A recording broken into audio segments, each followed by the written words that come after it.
ಹೃದಯದ ಡಾಕ್ಟರ್ ಅಷ್ಟೇ ಅಲ್ಲ, ಹೃದಯವಂತ ಡಾಕ್ಟರ್ ಅಂತ ಒಬ್ಬ ವೈದ್ಯನಾಗಿ ನಾನು ಹೇಳ್ಬೇಕು ಅಂದ್ರೆ ನಿಮ್ಗೆ ಅವ್ರ ಮೇಲೆ ಎಷ್ಟು ಗೌರವ ಬರುತ್ತೆ ಅಂತ. ಅದಕ್ಕಿಂತ ಬಹಳ ಖುಷಿ ಅಂದ್ರೆ ಚನ್ನಪಟ್ಟಣದ ಎಲ್ಲಾ ಕೆರೆಗಳಿಗೆ ನೀರು ಹರಿಸಿದಂತ ಒಬ್ಬ ಧೀಮಂತ ರಾಜಕಾರಣಿ, ಸಿನಿಮಾ ಆಕ್ಟರ್. ನಾನು PUC ಒಳಗೆ ಸಿನಿಮಾ ಎಲ್ಲ ನೋಡಿದ್ದೀನಿ. ಯೋಗೇಶ್ವರ್ ನಿಂತಿದ್ದಾರೆ, ನನ್ನ ಸೌಭಾಗ್ಯ. ಜೊತೆಯಲ್ಲಿ ನಮ್ಮ ಒಕ್ಕಲಿಗರ ಸಂಘದ ಸೆಕ್ರೆಟರಿ ಇದ್ದಾರೆ, ನಮ್ಮ ದೇವರಾಜಣ್ಣ ಅಲ್ಲೇ ಇದ್ದಾರೆ. ಎಲ್ಲ ಗೌರವ ನಿಂತಿದ್ದಾರೆ. ನಾನು ಹೆಚ್ಚಿಗೆ ಮಾತನಾಡೋದಿಲ್ಲ, ಒಂದೇ ಮಾತು. ಒಬ್ಬ ವೈದ್ಯನಾಗಿ ನಮ್ಮಲ್ಲಿ ಬಹಳ ಜನ ಹೇಳ್ತಾರೆ, ವೈದ್ಯರಲ್ಲಿ ಇವರು ಜಯದೇವ ಆಸ್ಪತ್ರೆ, ಅವಾಗ ವಿಕ್ಟೋರಿಯಾ ಹಾಸ್ಪಿಟಲ್ ಇತ್ತು, ನನಗೆ ಆಂಜಿಯೋಗ್ರಾಮ್ ಮಾಡಿರೋಂಥ ಆತ್ಮೀಯರು. ನಾನು ಅವ್ರಿಗಿನ್ನ 2 ವರ್ಷ ದೊಡ್ಡವನಿದ್ದೀನಿ ವಯಸ್ಸಿನಲ್ಲಿ. ಆದ್ರೆ ಇವತ್ತು ನಿಮ್ಗೆ ಅನಿಸ್ತಾ ಇದೆ ಡಾಕ್ಟ್ರಿ ಕೆಲಸ ಬಿಟ್ಟು ಊರೂರು ಯಾಕೆ ಸುತ್ತಾ ಇದ್ದಾರೆ ಅಂದ್ರೆ, ಇವರ ಕೆಲಸವನ್ನ ಇವರ ಸ್ವಂತ ಮಗ ಜಯದೇವ ಹಾಸ್ಪಿಟಲ್ ಅಲ್ಲೇ ಕೂಡ ಅವರು ಕೂಡ ಕಾರ್ಡಿಯಾಲಜಿಸ್ಟ್ ಆಗಿ ಕೆಲಸ ಮಾಡ್ತಾ ಇದ್ದಾರೆ. ಎಲ್ಲೋ ಒಂದ್ ಕಡೆ ಸೈಲೆಂಟ್ ಆಗಿ ಕೆಲಸ ಮಾಡ್ತಾರೆ ಅಂತಾರಲ್ಲ, ನಿಮ್ಗೆ ಆಶ್ಚರ್ಯ ಆಗ್ಬೋದು. ನಾನು ಹೋದ ವರ್ಷ ರಷ್ಯಾ ಅಪ್ಪ ಮಗ ಇಬ್ರು ಸೇರ್ಕೊಂಡು ಆಂಜಿಯೋ ಮಾಡಿ, ಡಾಕ್ಟ್ರೆ ನಿಮ್ಮ ಹೃದಯ ಸರಿಯಾಗಿದೆ ಅಂತ ಹೇಳಿದಂತ ಪುಣ್ಯಾತ್ಮರು. ಇಂಥವ್ರನ್ನ ಗೆಲ್ಸೋದು ನಮ್ಮ ಕರ್ತವ್ಯ.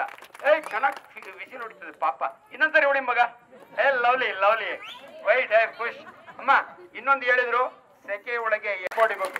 ನಿಮ್ಗೆ ಆಶ್ಚರ್ಯ, ಡಾಕ್ಟರ್ಗೆ ಚಿಕ್ಲು ಹಿಡ್ದೈತಾ? ಇವರು ಯಾವಲ್ಲೂ ಸೂಟಲ್ಲೇ ಇರ್ತಾರೆ. ಆದ್ರೆ ಇವಾಗ ಕರೆಕ್ಟ್ ರಾಜಕೀಯ ವ್ಯಕ್ತಿ ಆಗ್ಬಿಟ್ಟಿದ್ದಾರೆ ಮಂಜಣ್ಣವರು. ನಾನು ಯಾಕೆ ಸೂಟ್ ಹಾಕೋತೀನಿ ಅಮ್ಮ, ನೀವು ನಂಬಿ. ನಿಮ್ಮ ಮಕ್ಕಳು ಇವತ್ತು ಅದೃಷ್ಟವಂತರು. ನನ್ನ ಮಗ ಕೂಡ, ನನ್ನ ಮಗ ಸಹಜನು. ನಾವು ಇವ್ರ ಶಾಲೆ ಎಷ್ಟು ಚೆನ್ನಾಗಿರೋ ಬಟ್ಟೆ ಹಾಕೊಂಡಿದ್ದಾಳೆ ನೋಡಿ, ಆ ಚಿಕ್ಕ ಹುಡುಗನಾಗಿದ್ದಾಗಂತ ಕನಸು. ಇದನ್ನ ಯಾಕೆ ಹೇಳ್ತೀನಿ ಅಂದ್ರೆ, ದಯವಿಟ್ಟು ನಿಮ್ಮ ಮಕ್ಕಳಲ್ಲಿ ಮನಸ್ಸಿನಲ್ಲಿ ನಮ್ಮನ್ನು ಗೆಲ್ಲಿಸ್ತಿರೋದು ನನಗೆ ಚೆನ್ನಾಗಿ ಗೊತ್ತಿದೆ. ಇವಾಗ ಮಂಜಣ್ಣ ಅವರು ಅತ್ಯಂತ ಹೆಚ್ಚು ಓಟ್ ತಗೊಂಡೋಗಿ ನರೇಂದ್ರ ಮೋದಿ ಅವರ ಜೊತೆಯಲ್ಲಿ ಪಾರ್ಲಿಮೆಂಟ್ ನಲ್ಲಿ ಆರೋಗ್ಯ ಮಂತ್ರಿಯಾಗಿ ನಿಲ್ಲುವಂತ ತಾಕತ್ತು ಅವರಿಗೆ. ಇವ್ರು ಗೆದ್ದ ಮೇಲೆ ಈಗಲೇ ನಿಮ್ಮ ಮುಂದೆ ನೀಲಸಂದ್ರದ ಮಾಯಮ್ಮ ದೇವಸ್ಥಾನದ ಸನ್ನಿಧಿಯಲ್ಲಿ ಇವ್ರು ಒಂದು ಮನವಿ ಮಾಡಿರ್ತೀನಿ.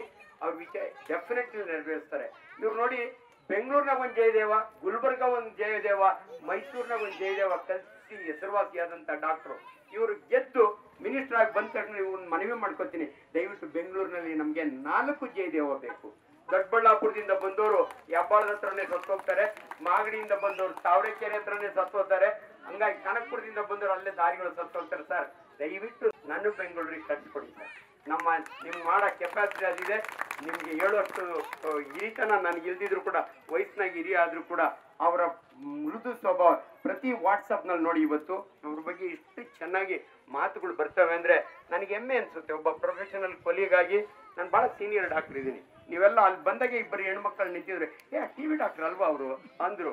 ಹಂಗಾಗಿ ನೀವೆಲ್ಲೋದ್ರೂ ಕೂಡ ನನ್ಗೆ ಗೊತ್ತಿರುತ್ತೆ. ಇದು ನಮ್ಮ ಕರ್ತವ್ಯ ಅಮ್ಮ. ನಮ್ಮ ವಿದ್ಯೆಯನ್ನು ಜನಸಾಮಾನ್ಯ ಅವ್ರು ಎಂತ ಒಳ್ಳೆ ಕೆಲಸ ಮಾಡ್ಬೋದು ಅನ್ನೋದನ್ನ ನಾವ್ಯಾರು ನಿಮ್ಗೆ ಹೇಳೋದು ಬೇಕಾಗಿಲ್ಲ. ಆದ್ರಿಂದ ಇವತ್ತು ಹುಡುಕೊಂಬಂದಿನಿ, ಹೆಮ್ಮೆಯಿಂದ ಹುಡುಕೊಂಬಂದಿನಿ. ನಾನು ನೆನಪಿಟ್ಕೋತೀನಿ, ನಾನು ದೇವತೆಯ ಮುಂದೆ ನಾವು ಸಾಕ್ಷಾತ್, ನಾನು ಬಹಳ ದೈವ ಭಕ್ತ ಇದ್ದೀನಿ. ಯಾವತ್ತೂ ಕೂಡ ದೇವರನ್ನ ನಂಬಿಕೆ ಇರುವಂತವನು. ಇವತ್ತು ಮಾಯಮ್ಮ ದೇವಿಯ ಆಶೀರ್ವಾದ ನಮ್ಮೆಲ್ಲರ ಮೇಲೆ, ನಿಮ್ಮ ಮೇಲೆ ಇರಲಿ. ನಮ್ಮ ಆರೋಗ್ಯವನ್ನು ಕಾಪಾಡ್ತಕ್ಕಂಥ ಮಂಜುನಾಥ್ ಅವರು ಗೆದ್ದೇ